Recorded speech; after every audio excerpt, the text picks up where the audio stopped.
안 돼요. 저희는. 그렇게 서 씨는 당장 다음 달 경매 낙찰자에게 집을 비워줘야 합니다. 난 당장 지금 갈 데가 없어. 난 지금 당장 갈 데가 없어. 너무 기가 차요. 올 들어 지난달까지 서 씨처럼 전세 보증금을 잃은 세입자는 5,738명. 2010년 전체 피해자 숫자보다 많습니다. 경매 최저 가격이 전세 가격에도 미치지 못하는 아파트 물량만 올해 수도권에서 375건으로 2009년에 40배나 됩니다. 계약을 할 때 등기부등본을 확인하고 확정일자를 받는 것 정도밖에 할 수 없는 세입자들은 체납 세금처럼 보이지 않는 집주인의 빚을 제대로 확인할 수도 없습니다. 확정일자만 있다고 해서 보증금을 다 돌려주는 건 아니고 순위에 따라서 돌려주는데 우리가 안 보이는 전세 보증금보다 먼저 있는 순위가 있어요. 그게 뭐 임금 채권이라든지 아니면 조세 채권이라든지 이런 채권들이 앞에서 먼저 배당받고 나면 잔액이 부족한 거죠. 그래서 피해를 봅니다. 그나마 피해를 줄이려면 집값의 20% 이상 근저당 설정이 돼 있는 집은 가급적 피하고 최신 표준 임대차 계약서를 작성하는 것이 좋습니다. 등기부등본을 잘 봐서 앞에 있는 선순위 권리자가 얼만큼 있는지 제가 생각하기엔 20%를 넘어가면 절대 안 될 것 같고요. 요번에 법무부하고 서울시가 표준 임대차 계약서를 만들었어요. 거기 보면은 공인중개사가 미리 체크하도록 돼 있더라고요. 세금이 체납돼 있는지 여부를. 아파트 전셋값 급등 현상은 연립주택과 빌라는 물론 대학가 원룸 전세 가격까지 영향을 주고 있습니다. 직장인들이 전세난에 밀려서 대학가로 점점 더 몰려들면서 대학가 원룸 전세 물량도 없고 있더라도 일부 대학가 전세값은 8천만 원이나 됩니다. 다음 달 개강을 앞두고 아직 전세를 구하지 못한 학생들은 애만 태우고 있습니다.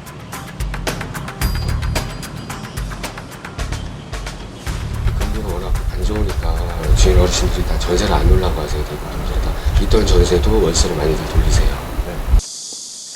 상대적으로 월세 물량이 늘면서 서울에서만 10가구 중 4가구가 월세지만 학생들은 비용을 감당하기가 만만치 않습니다. 네.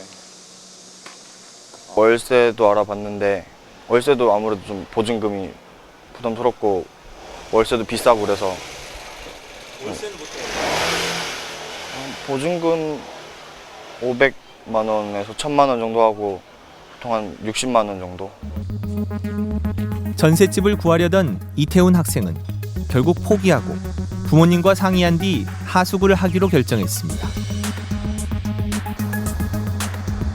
아파트에서 시작돼 빌라, 원룸까지 번진 비정상적인 전세 시장의 매물 부족과 가격 급등 현상.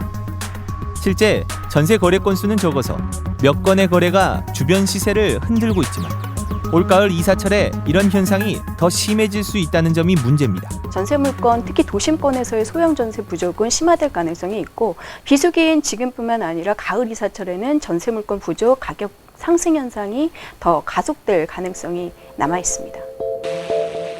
집주인들이 경쟁적으로 전세를 월세로 돌리면서 월세는 물량이 넘치고 가격도 오히려 떨어졌지만 이것도 반길 상황은 아닙니다. 월세 세입자는 아직 법적 보호가 약해 또 다른 피해가 우려되기 때문입니다.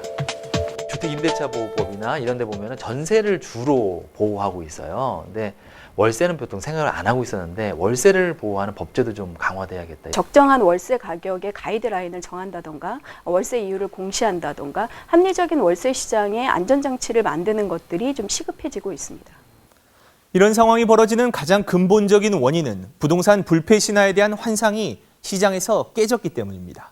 가격이 떨어질까 봐 집을 사지 않는 겁니다. 부동산 거품을 키운 불패 신화가 그랬듯이 쉽게 바뀌지 않을 흐름입니다. 그런데도 정부는 몇 년째 부동산 매매만 살리면 전세난은 자연스럽게 해결될 것이라는 입장에서 정책을 펴고 있습니다. 과연 그렇게 될까요? 현장 21이 시장의 반응과 대책을 들어봤습니다.